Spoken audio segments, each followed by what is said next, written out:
आज तुम्हाला लागतो हलवा स्टाईल शंकरपाळ्या कशा तयार होतात चला. त्यासाठी घेतला आपण मैदा, साखर, तूप गरम, पाणी गरम. मैदा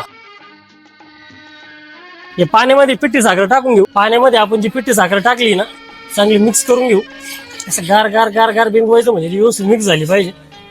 पाणी थोडंसं कोमट ठेवायचं. म्हणजे खाली थोडीशी साखर राहते ती साखर टाकायची नाही. तुम्ही जेवढं त्याला चांगलं मळून घेताल ना तेवढं तुमच्या शंकरपाळ्याला आतून जाळी पडत. हे बघा अशा प्रकारे पीठ लावून झालं पाहिजे. त्याला व्यवस्थित दाबून लाटून घ्यायचं. तिची जाडी एकसारखी आली पाहिजे. कापताना थोडस जाड कापायचं. बारीक कापल्याने भुगा पण होतो त्यामुळे थोडस जाड काप. ताव बघा असा ताव घ्यायचा त्याला. परत एकदा आवाज बघा. शंकरपाळे झाऱ्यावर घ्यायचे पहिल्यांदी. जसे होईल तसे सोडून द्यायचे. गॅसची फ्लेम कमी ठेवायची. जोपर्यंत शंकरपाळे वरती येत नाही तोपर्यंत गॅसची फ्लेम कमी ठेवायची.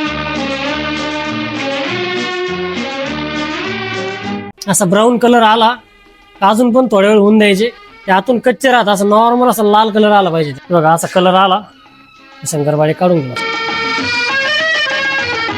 असे शंकरपाळे झाले पाहिजे. जास्त जाड कापल्याने ती अशी त्याला जाळी पडती. तुम्हाला आता मी तिची मेजरमेंट सांगतो. किलो मैद्याला तुम्ही 250 ग्रॅम साखर, 250 ग्रॅम तूप, कोणत्याही प्रकारचा सोडा वापरायचा नाही. तुम्हाला मी ते सांगितल्याप्रमाणे मळून घ्यायचं. तुम्हाला कशाची रेसिपी पाहिजे त्यासाठी आम्हाला कमेंट करा. भावार बेल सेंटरला फॉलो करा. धन्यवाद.